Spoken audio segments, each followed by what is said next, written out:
요한복음 19장 30절 말씀입니다.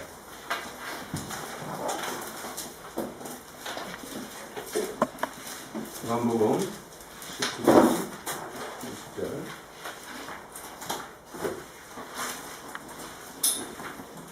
자, 같이 한번 읽겠습니다. 시작. 예수께서 신 포도주를 받으신 후에 이르시되 다 이루었다 하시고 머리를 숙이니 영혼이 떠나가시니라. 다시 한번 읽을까요? 시작. 예수께서 신 포도주를 받으신 후에 이르시되 다 이루었다 하시고 머리를 숙이니 영혼이 떠나가시니라. 오늘 말씀의 제목은 다 이루었다. 다 이루었다.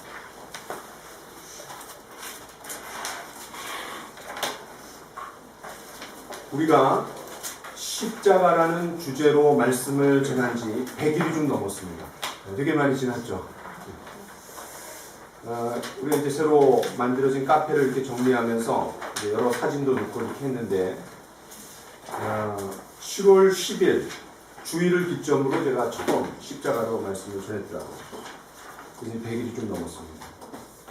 물론 그 과정에서 우리 행복한 교회가 설립되는 아주 중요한 절차도 통과했습니다. 여러분 생각해 보십시오. 주님의 피값으로 사신 교회를 참 이 교회가 세워졌다는 게 얼마나 놀랍습니까? 왜냐하면 하나님께서 창세전에 예정하신 유일한 기관이 교회입니다.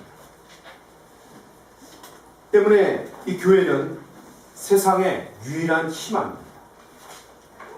이 교회를 세우는 일에 우리 모든 한 사람 한 사람이 설립 멤버가 된 것은 너무나 영광스럽고 축복된 일입니다. 그럼 한번 생각해 보세요. 한 세대가 지나가고 두 세대가 지나가고 계속해서 이 세상에 빛을 전해주는 등대와 같은 역할, 또 소금의 역할을 하는 교회가 우리 사후에도 계속해서 있어서 참 이 세상을 밝게 하고 많은 사람들을 주님께로 인도하는 구원의 방주의 역할을 한다. 이 생각만 해도 감격스럽지 않습니까? 저와 여러분 모두가 이 귀한 일에 동참했습니다.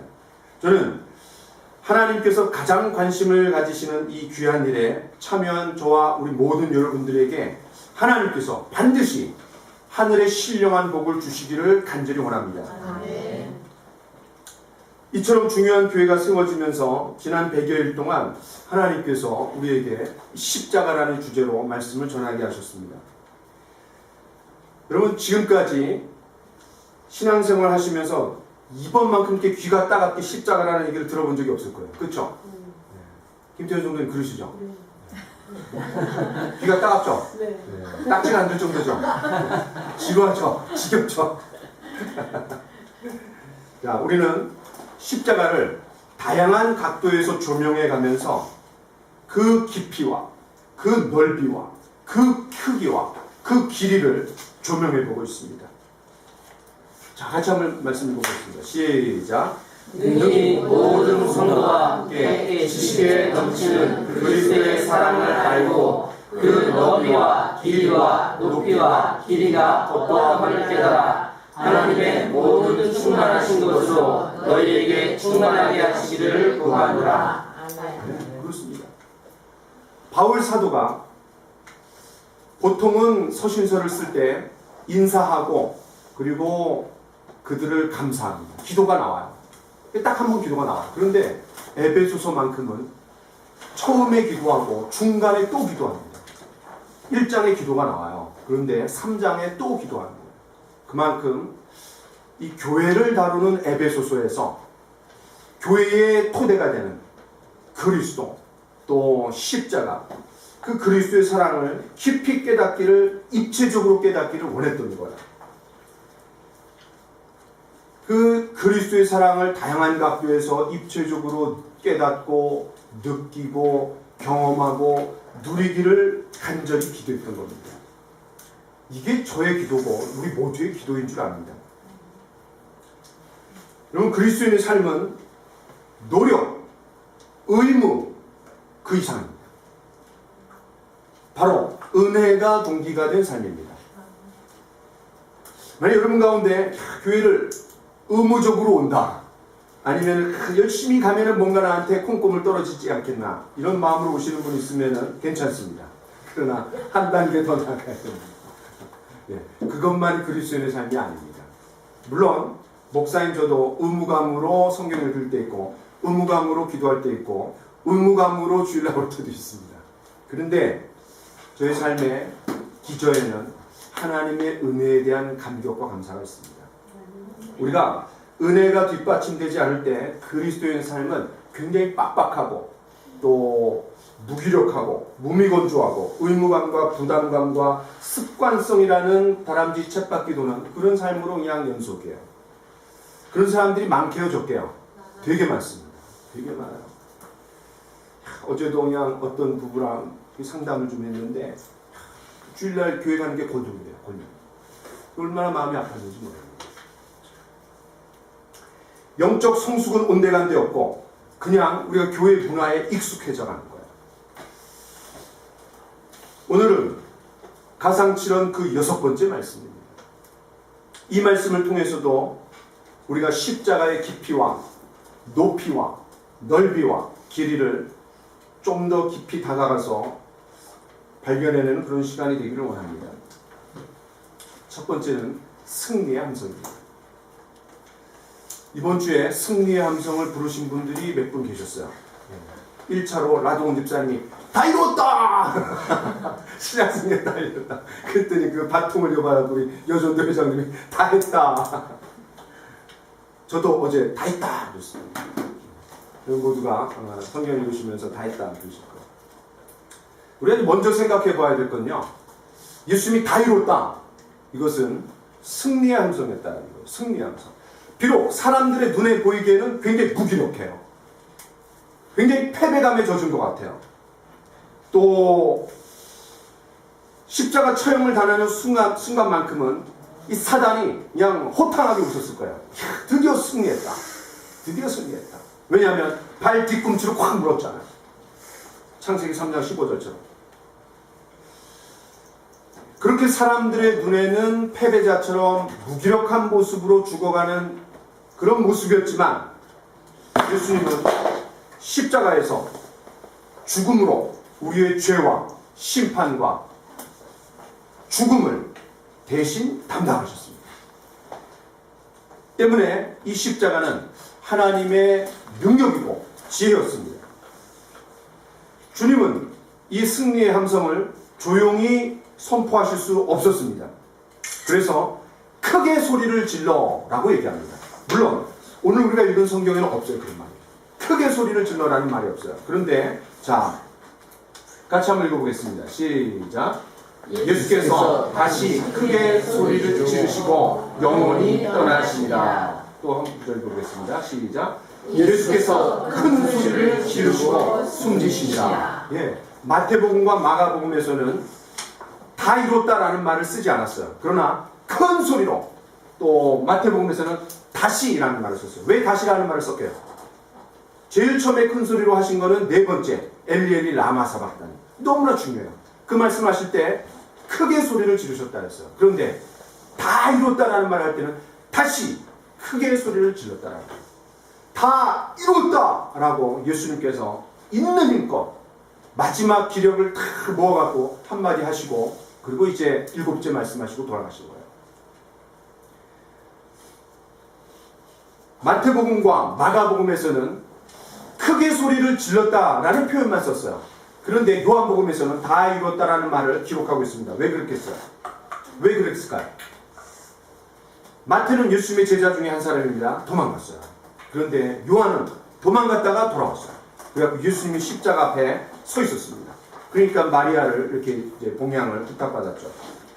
자, 그래서 이 사도 요한은 그 큰 소리가 무엇인지를 알았어요. 그걸 기록해놓은 겁니다. 예수님의 십자가 죽음은 결단코 원통한 죽음, 또 비참한 죽음, 또 무기력한 죽음, 비굴한 죽음이 아니었습니다. 이 예수님의 십자가 죽음은 예언된 죽음이었습니다. 또 자발적으로 하나님의 뜻에 순종한 거였습니다. 어떻게 하다 보니까 우발적으로 정치적인 음모에 휩쓸려서 돌아가신 그런 죽음이 아니었던 거예요. 철저히 계획된 죽음이었고 예언된 죽음이었습니다. 요한복음에서만 하더라도 예수님이 십자가의 죽음을 여러 번 얘기하신 적이 있습니다. 자, 한번 여러분 찾아보겠습니다. 자, 요한복음 1장으로 가보세요. 요한복음 1장. 자, 여러분 찾아보세요. 여기서 어떤 말씀이 십자가의 죽음과 연관됩니까? 자, 29절을 같이 한번 읽어보겠습니다. 시작. 이튿날 요한이 예수께서 자기에게 나오심을 보고 이르되 보라, 세상 죄를 지고 가는 하나님의 어린 양이로다. 놀라운 거야. 어린 양은 구약 성경을 관통하는 아주 중요한 주제입니다. 그렇죠? 어린 양. 아벨이 드린 양, 어린 양. 또 아브라함이 드린 양, 어린 양. 또 출애굽에서 율절날 어린 양, 그렇죠? 또 대속죄일날 어린 양, 계속해서 어린 양이 나옵니다. 그 다음에 2장으로 가보겠습니다. 여러분 2장에서는 예수님의 십자가의 죽음에 대해서 언급한 구절이 어떤 구절일까요? 19절을 같이 한번 읽어봅시다. 시작. 예수께서 대답하여 이르시되 너희가 이 성전을 헐라 내가 사흘 동안에 일으키리라. 예. 성전을 헐어라 내가 사흘 동안에 일으키리라.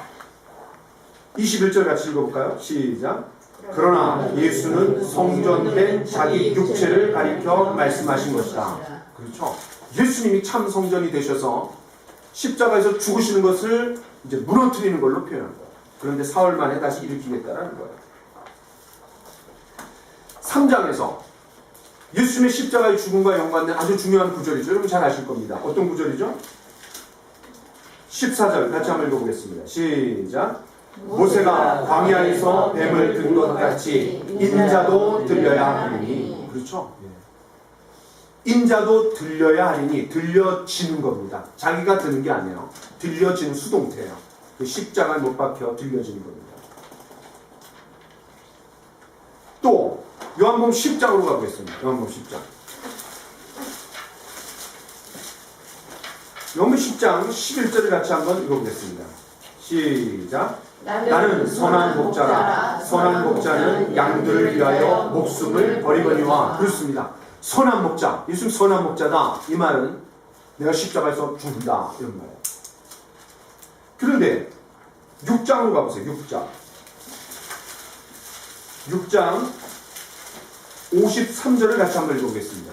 시작. 예수께서 이르시되 내가 진실로 진실로 너희에게 이르노니 인자의 살을 먹지 아니하고 인자의 피를 마시지 아니하면 너희 속에 생명이 없느니라. 야, 여러분 한번 생각해 보세요. 목자가 양을 키웁니다. 왜 키우게요? 잡아먹으려고. 예, 정민훈 집사님 보통은 뭐 털을 넣기 위해서 그렇게 잡아먹으려고. 예, 또 양털, 그 다음에 고기를 얻는 겁니다. 그런데 이 지구상에서 유일하게 양에게 잡아먹힌 한 분이 계십니다. 예수입니다. 내 살을 먹고 피를 마시지 않는 자는 생명이 없다. 자, 요한복음 12장으로 가보겠습니다. 23절입니다. 같이 한번 읽어보겠습니다. 시작. 예수께서 대답하여 이르시되 인자가 영광을 얻을 때가 왔도다. 이 영광이라는 게 뭐게요? 이 십자가의 죽음입니다. 예수님은 십자가의 죽음을 영광으로 받아들이신 거예요.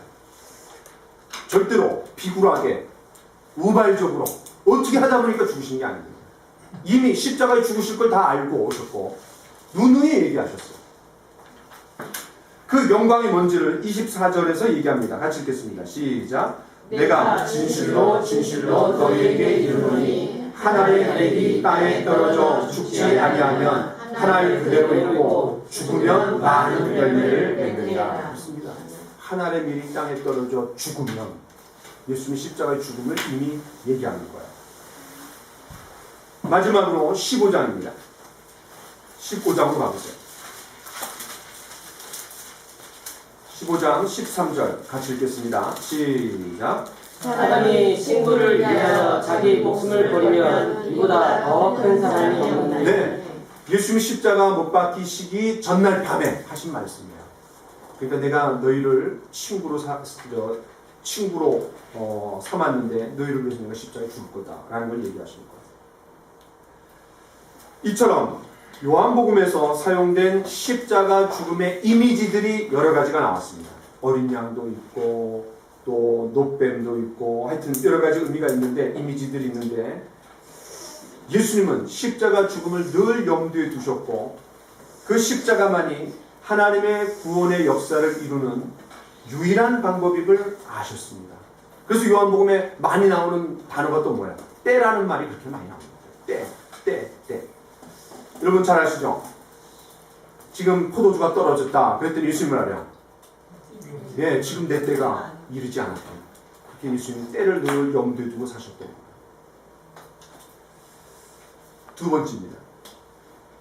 십자가 위에서. 그러면 그 승리의 함성이 어디서 울려 퍼졌습니까? 십자가 위에서. 여러분, 그 승리의 함성이 예수님께서 40일 동안 굶주리시고 사단에게 시험을 받으신 다음에 그걸 통과하시고 다 이뤘다 이렇게 얘기하시지 않았어요. 그 승리의 함성이 첫 번째 기적인 가나 혼인잔치에서 물을 포도주로 만드는 놀라운 기적을 일으키시고 다 이뤘다 이렇게 말씀하지 않았어요. 그 승리의 함성이 사복음서에 다 나오는 오병이어의 기적을 일으키신 후에 다 이뤘다라고 얘기하시지 않았어요. 그 승리의 함성이 죽은 나사로를 살리신 다음에 다 이뤘다 이렇게 말씀하지 않았어요. 그 승리의 함성이 주옥같은 말씀 산상수훈 그것을 주신 다음에 다 이뤘다라고 말씀하지 않았어요. 그 승리의 함성이 나귀를 타고 예루살렘 성으로 입성할 때 호산나 호산나 다윗의 자손이여 하면서 자기 겉옷을 밑에 깔고 종려가지를 흔들 때 그때 승리의 함성이 주어지지 않았습니다. 예수님께서 공생의 기간 동안 이 말씀을 하신 적이 없습니다. 게다가 십자가 위에서도 거의 마지막에 말씀하셨어요. 죽기 정말 몇 초 전 아니 몇 분 전. 흑암이 3시간가량 깊이 들어오진 후에 온 인류의 죄를 다 담당하기 위해서 하나님의 진노와 심판을 다 감당하신 후에 운명하시기 직전에 이 말씀을 주셨습니다. 여러분 지금까지 구약성경에서 십자가를 향하는 다양한 모형들이 있었습니다. 그 실체가 왔기 때문에 더 이상 의미가 없어졌습니다. 그런 모든 모형들은 마치 그림자가 아무리 많아도 실체가 오면 그림자는 더 이상 의미가 없는 거예요. 무의미해집니다.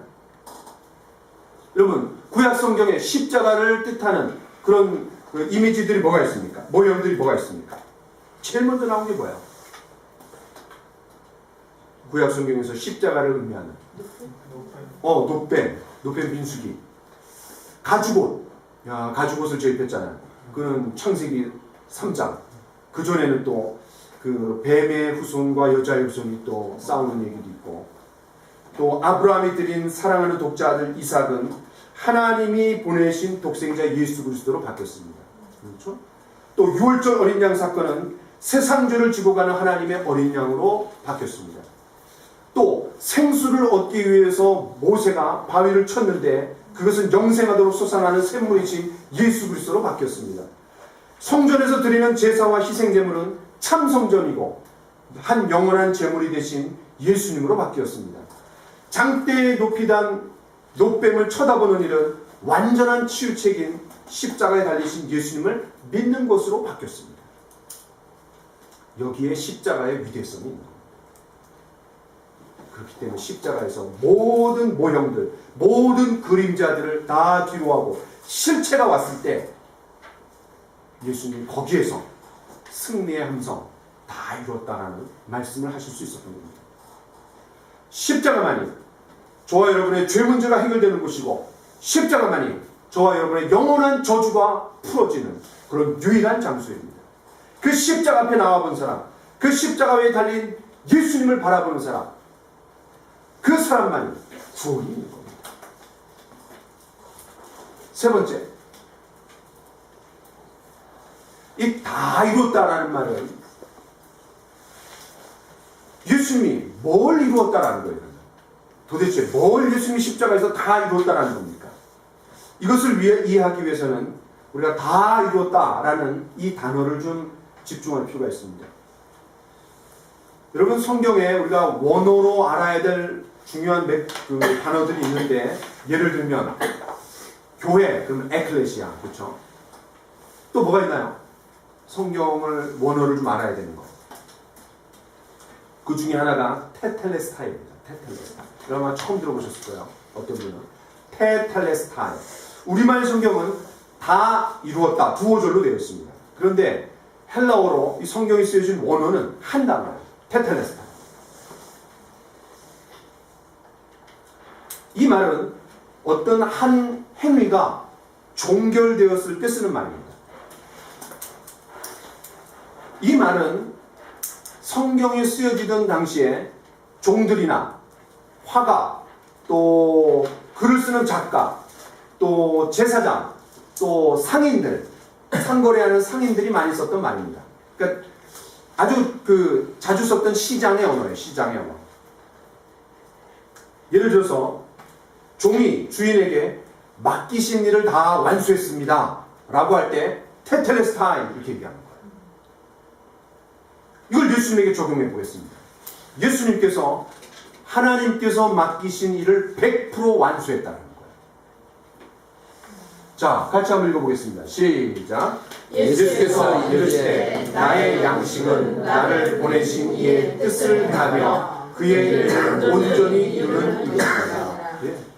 예수님이 목이 마르시고 허기가 졌기 때문에 우물가에서 털포덕 주저앉았습니다. 그때 제자들이 양식을 사러 갔어요. 그 사이에 예수님이 사마리아인하고 대화하신 거였습니다. 그 이제 사마리아인이 물동이를 버려두고 이제 마을로 들어갔는데 마침 그때 이 제자들이 온 거예요. 그때 예수님이 하신 말씀입니다. 나의 양식은 나를 보내신 이의 뜻을 행하며 그의 일을 온전히 이루는 이것입니다. 그러니까 예수님 양식은 적어도 두 가지예요. 하나는 육체의 양식이 있는 거고, 두 번째는 사명의 양식이 있는 거예요. 자, 하나님이 주신 그런 사명, 그걸 이루기 위해서 오신 거예요. 자, 화가라고 한번 해봅시다. 화가가 마지막 그림을 다 그려가면서 붓질을 탁 했을 때 테텔레스타 이렇게 얘기하는 거예요. 그 작품의 완성을 뜻하는 의미로 그렇게 말하는 겁니다. 그렇다면 예수님은 구약 성경에서 십자가를 의미하는 여러 다양한 이미지들이 있습니다. 아까 말씀드렸던 건 가지고, 또 아브라함과 이삭, 유월절 어린 양, 무리바의 반석, 그리고 장대에 달린 놋뱀, 그런 희미했던, 선명하지 않았던 희미했던 구약 성경에 온전한 색깔을 입히는 거예요. 그러면서 그 의미가, 그 색채가 더 도드라지게 나타나는 겁니다. 테텔레스타. 세 번째, 작가라고 한번 해봅시다. 작가, 글을 쓰는 작가. 마지막 탈고를 마치고 마침표를 탁 찍었을 때 테텔레스타 이렇게 얘기합니다. 예수님은 구약 성경이 다 드러내지 못한 그 하나님의 사랑을 십자가에서 완전히 드러내심으로써 러브 스토리를 완성하셨습니다. 자, 같이 한번 읽어봅시다. 시작. 우리가 아직 죄인 되었을 때 그리스도께서 우리를 위하여 죽으심으로 하나님께서 우리에 대한 자기의 사랑을 확증하셨습니다. 네. 구약 성경에서는 말로 하셨어요. 그리고 어떤 모델을 보여줬어요. 그런데 이제는 말로, 모형으로만 제시하지 않고 실체를 주신 겁니다. 확인하고 증거로 삼을 수 있도록 해주셨다는 거예요. 네 번째, 제사장이라고 한번 해봅시다. 제사장이 이런 말을 자주 썼어요. 어떤 사람이 제물로 짐승을 가져왔습니다. 그것이 비둘기든 염소든 양이든 숫송아지든 짐승을 가져왔어요. 이리저리 살펴봅니다. 왜 살펴보죠? 흠이 있는지 점이 없는지 봐야 됩니다. 그래갖고 제사장이 아주 면밀히 살핀 다음에 합격! 완전 봅니다. 이렇게 하면 통과가 되는 거예요. 그럴 때 뭐라 그래요? 테텔레스타 이렇게 말해요. 이걸 예수님께 적용해 봅시다. 예수님은 우리를 대신해서 한 영원한 제물이 되시기 위해 흠없고 점없다라는 것을 증명하셨습니다. 몇 년 동안? 33년 동안 증명했습니다. 그리고 대제사장에게, 그리고 로마 하면 법입니다. 그 빌라도의 법정에서 죄가 없다라는 것을 증명하셨어요. 흠과 점이 없는 겁니다. 자, 같이 한번 읽어보겠습니다. 위에 시작. 염소와 송아지의 피로 하지 아니하고 오직 자기의 피로 영원한 속죄를 이루사 단번에 성소에 들어가셨느니라. 두 번째 시작. 오직 그리스도는 죄를 위하여 한 영원한 제사를 드리시고 하나님 우편에 앉으사. 네. 예수님이 한 영원한 제물이 되심으로 말미암아 이제는 더 이상 우리가 그 제사를 드릴 필요가 없는 거예요. 마지막으로 이 테텔레스타이는 상거래에서 쓸 때, 물건을 파고 살 때 돈이 다 지불되었다, 완불되었다 라는 말을 쓸 때 테텔레스타이라는 말을 씁니다. 이걸 예수님에게 적용해 봅시다. 예수님은 저와 여러분들의 죄에 대해서 우리가 치러야 될 죄의 대가가 있는 거예요. 그 값을 다 치르셨다라는 거예요. 자, 우리 같이 한번 말씀 봅시다. 시작. 너희 몸은 너희가 하나님께로부터 받은 바 너희 가운데 계신 성령의 전인 줄을 알지 못하느냐. 너희는 너희 자신의 것이 아니라 값으로 산 것이 되었으니 그런즉 너희 몸으로 하나님께 영광을 돌리라. 값으로 산 것이 되었다. 값을 다 치렀다라는 거예요. 그것도 십자가 달리자마자 다 이뤘다가 아니에요. 죽기 직전에 다 이뤘다. 다 값을 치렀다.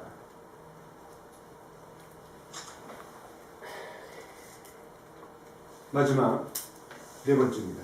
그렇다면 다 이루었다라는 증거가 뭡니까? 아무리 예수님께서 다 이뤘다 얘기해도 증거가 없으면은 그건 허무맹랑한 그런 허공을 치는 메아리에 불과합니다.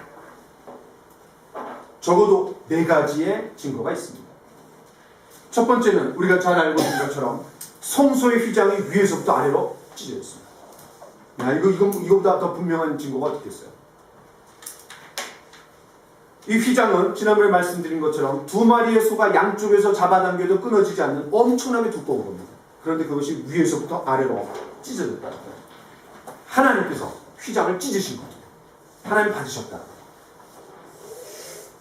그 예수님의 희생제물을 흠양하셨다. 그 결과 예수님을 통해 하나님께로 나아갈 수 있는 새롭고 산 길이 열렸습니다. 이 말이 무엇을 의미합니까? 더 이상 짐승의 피로 나갈 필요가 없다는 거예요. 더 이상 제사장을 의지해서 나갈 필요가 없다는 거예요. 과거에 중세시대 때, 중세는 기독교의 암흑기라 그랬어요. 중세시대 때 많은 잘못이 있지만 그 중에 대표적인 잘못이 뭐냐? 신부 이퀄 구원입니다. 왜? 성당에 가서 신부한테 이 떡과 포도주를 받지 않으면 구원이 없는 거예요. 교회 이퀄 구원이었습니다. 여러분 질문 한번 해볼까요? 여러분 구원은 천주교에 있습니까? 없어요? 그럼 질문. 그럼 구원은 기독교에 있습니까? 없습니다. 구원은 천주교에도 없고 기독교에도 없고 예수 그리스도에게 있는 거예요. 예수 그리스도에게 있는 거예요.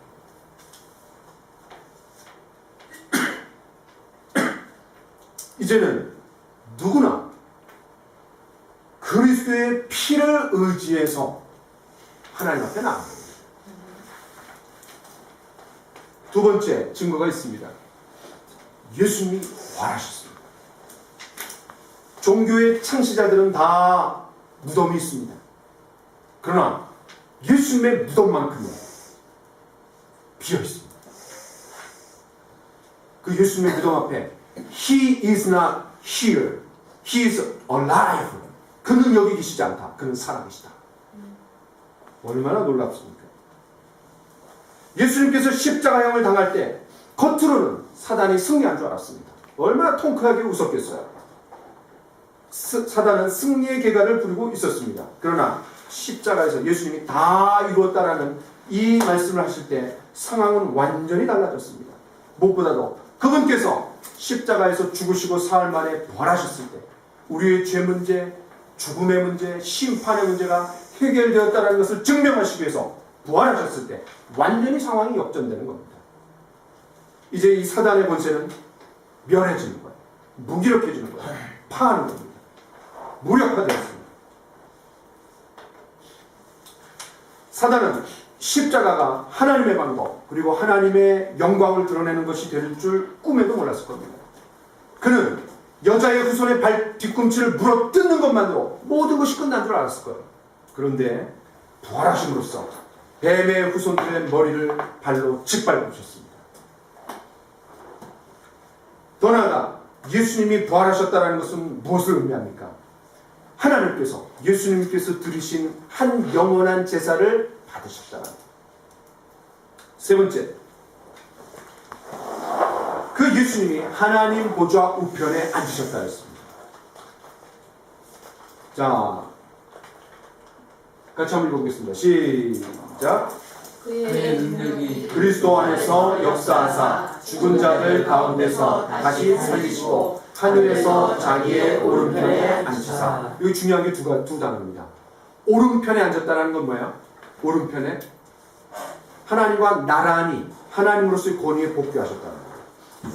두 번째는 그분이 앉으셨다는 거예요. 왜 앉았다는 게 중요합니까? 왜 앉았다는 게 중요한 거예요? 앉았다는 것은 쉬시는 겁니다. 구속사역을 완성하셨다는 거예요. 자, 그런데 재밌는 게 있어요. 자, 같이 한번 읽어보겠습니다. 시작. 첫 언약에도 섬기는 예법과 세상에 속한 성소가 있더라. 그리스도께서는 참것의 그림자인 손으로 만든 성소에 들어가지 아니하시고 바로 그 하늘에 들어가사 이제 우리를 위하여 하나님 앞에 나타나시고. 히브리서에 뭐라 그러냐면 옛 성전이 있고 그 옛 성전은 하늘에 있는 것에 대한 모형이라 그랬어요. 그림자라 그랬어요. 그래서 이 두 가지를 대조하는 거예요. 옛 성전, 그 다음에 하늘에 있는 참것, 참성소. 그런데 예수님이 글로 들어가시더라. 여러분, 구약 성경의 성막에는 의자가 없었습니다. 의자가 없었어요. 라이프타임 거기 가보셨잖아요. 오산에. 의자 발견하셨습니까? 의자가 없어요. 그 말은 뭐죠? 제사장들이 계속해서 서서 왔다 갔다 하면서 반복적으로 일을 하는 겁니다. 돌아다니면서. 의자가 없어요. 의자가. 그런데 예수님이 앉았다. 그건 이제 구약의 모든 희생제물, 그러나 예수님이 한 영원한 희생제물, 영원한 제사를 드림으로 말미암아 참 성막에 들어가셔서 앉으셨다는 거죠. 구속사역의 일을 완전히 마치고 쉬신다는 겁니다. 더 이상 우리의 구속을 위해서 어떤 종교도, 어떤 개인도, 어떤 단체도 더 이상 덧붙일 게 없다는 거예요. 끝났습니다. 끝났습니다. 마지막. 다 이룬 증거가 마지막에 뭐냐면 성령께서 오셨습니다. 여러분 사도행전 2장에 보면 예수님께서 죽으시고 부활하시고 승천하신 다음에 하나님으로부터 성령을 받아 우리에게 부어주셨다 그랬어요. 예수님이 이루신 십자가 사역은 인류의 구원을 위한 객관적 사역입니다. 객관적인 거예요. 그런데 이것을 각 개개인에게 주관적으로 적용하시는 분이 누굽니까? 성령님이세요. 성령님이세요. 야, 이게 참, 저는 이걸 믿어진다는 게 기적인 것 같아요. 어떻게 믿습니까? 2000년 전에 보지도 않은 건데. 그리고 한 나라에서, 조그만 나라에서 이루어진 일인데, 야, 이게 믿어진단 말이에요. 바울사도가 이렇게 얘기했습니다. 갈라디아 성도들한테. 너의 눈앞에 십자가에 못 박히신 예수 그리스도가 보이지 않느냐? 이렇게 얘기했어요. 야, 그러니까, 시간이 뭐 몇 년 지나도 몇십 년 지나도 몇천 년 지나도 성령께서 우리에게 깨닫게 해주실 때 생생하게 우리 눈앞에서 우리 마음속에서 그 깨닫게 해주신다는 거예요. 성령께서. 성령님이 오셨다라는 것은 예수님의 구속 사역이 완성되었고 끝났다라는 것을 얘기해 줍니다.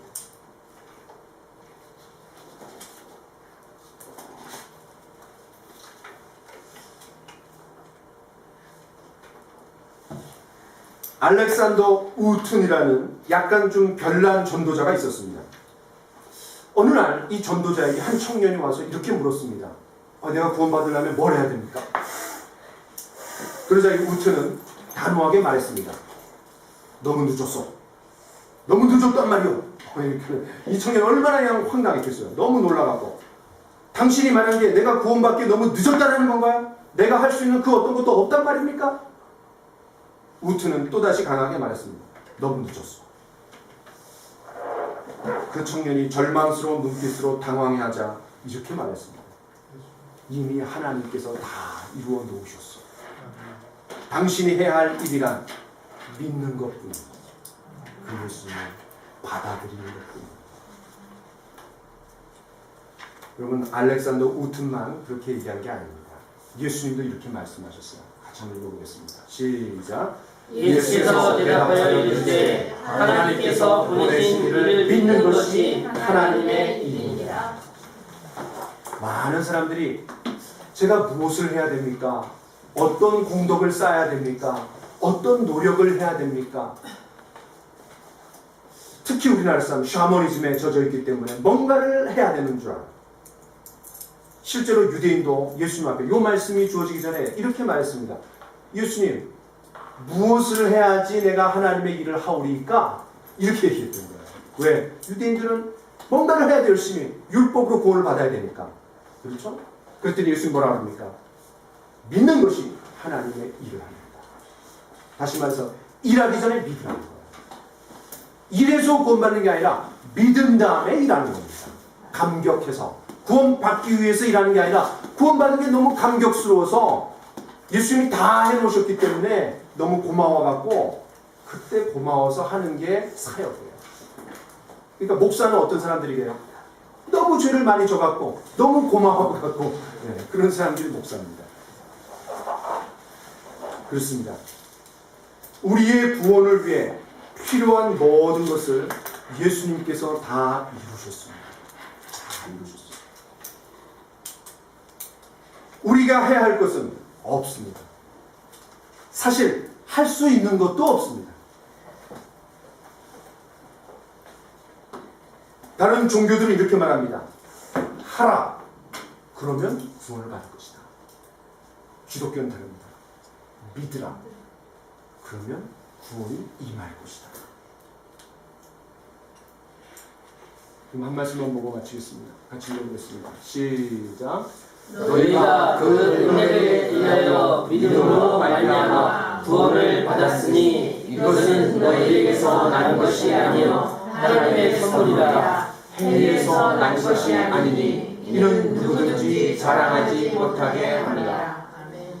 저는 대학교 1학년 때 이 말씀을 듣고 구원을 받았습니다. 이 말씀 얼마나 대조됩니까? 너희에게서 난 것. 이건 내가 노력하는 겁니다.